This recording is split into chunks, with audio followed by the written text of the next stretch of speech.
ये कहानी किसी युद्ध से शुरू नहीं होती। ये कहानी किसी देवता से भी शुरू नहीं होती। ये कहानी शुरू होती है एक सवाल से। हजारों साल पहले, जब दुनिया आज जैसी तेज नहीं थी, जब फैसले कागज पर नहीं बल्कि दिल और जुबान पर होते थे, तब भारतवर्ष में एक राज्य था, हस्तिनापुर। ये कोई साधारण राज्य नहीं था, ये सत्ता का केंद्र था, जहां लिए गए फैसले सिर्फ एक शहर को नहीं, पूरे देश को हिला देते थे। हस्तिनापुर का राजा था शंतनु। राजा होने के बावजूद वो अक्सर अकेला रहता था। महल भरा हुआ था, पर भीतर कहीं खालीपन था। शंतनु ने बहुत कुछ पाया था, राज्य, सम्मान, नाम, पर कुछ चीजें ऐसी होती हैं जो पाने से नहीं आती। वे आती हैं सही समय पर, सही इंसान के साथ। एक दिन राजा महल से बाहर निकले। कोई घोषणा नहीं, कोई जुलूस नहीं, बस एक इंसान था जो अपने ही विचारों से दूर जाना चाहता था। गंगा नदी के किनारे उन्होंने एक स्त्री को देखा। वो ना तो राजसी थी, ना ही साधारण। वो बस शांत थी, जैसे दुनिया की जल्दबाजी उसे छू ही नहीं पाई हो। उनकी बातचीत छोटी थी, पर कुछ मुलाकातें ज्यादा शब्द नहीं मांगती। शादी हुई और उसी शादी के साथ एक शर्त भी आई। एक ऐसी शर्त जो सुनने में साधारण थी, पर भविष्य में पूरे इतिहास को बदल देने वाली थी। राजा से कहा गया कि वो कभी सवाल नहीं पूछेंगे, कभी रोकेंगे नहीं, कभी कारण नहीं जानना चाहेंगे।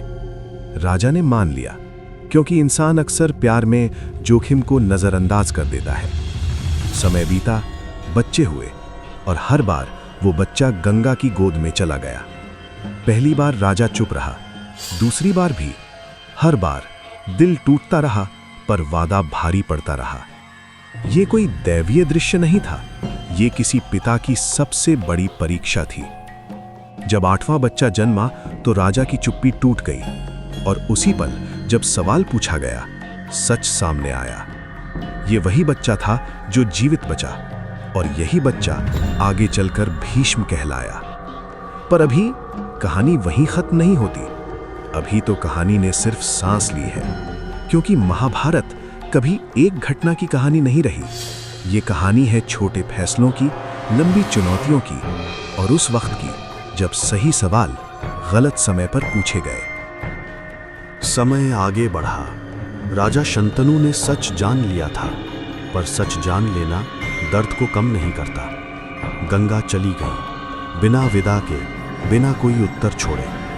महल फिर भर गया, पर वो खालीपन जो पहले भीतर था, अब और गहरा हो चुका था। एक राजा था जिसके पास सब कुछ था, पर अब कुछ भी सरल नहीं बचा था। और एक बच्चा था जो जीवित था। शंतनु ने उसे गोद में लिया, पर डर के साथ, क्योंकि जो बचा था वो सिर्फ बच्चा नहीं था, वो एक सवाल था।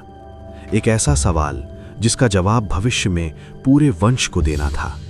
राजा ने उसे नाम दिया देवव्रत। एक साधारण नाम, पर असाधारण बोझ के साथ। देवव्रत बड़ा होने लगा, शांत, संयमी, ध्यान से सुनने वाला। वो कम बोलता था, पर जो देखता था उसे भूलता नहीं था। उसे खेलों से ज्यादा कहानियों में रुचि थी।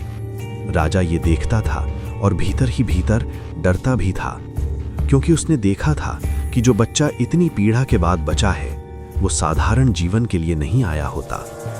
समय के साथ राज्य की जरूरतें बढ़ीं। सिंहासन को वारिस चाहिए था, पर हर बार जब शंतनु भविष्य के बारे में सोचते, गंगा की शर्त याद आ जाती। सवाल न पूछने की कीमत अब सामने थी। और तभी एक नया मोड़ आया। राजा के जीवन में एक और स्त्री आई, सत्यवती। ये मुलाकात संयोग नहीं थी, ये वो बिंदु था जहां कहानी धीरे धीरे अपने असली रास्ते पर मिलने लगी। क्योंकि अब सिर्फ प्रेम नहीं, राजनीति भी कहानी का हिस्सा बनने वाली थी। और देवव्रत, जो अब तक सिर्फ देख रहा था, अब समझने लगा था कि उसके जन्म का कारण सिर्फ जीवित रहना नहीं था, बल्कि किसी और के लिए त्याग करना था। लेकिन वो त्याग अभी दूर था। अभी तो महाभारत अपने पहले वाक्य पूरा कर रही थी। युद्ध नहीं, घोषणा नहीं, सिर्फ धीरे धीरे तैयार होती हुई नियति। महाभारत कभी अचानक तेज नहीं होती, वो धीरे चलती है, क्योंकि उसे पता होता है कि हर कदम का असर पीढ़ियों तक जाएगा।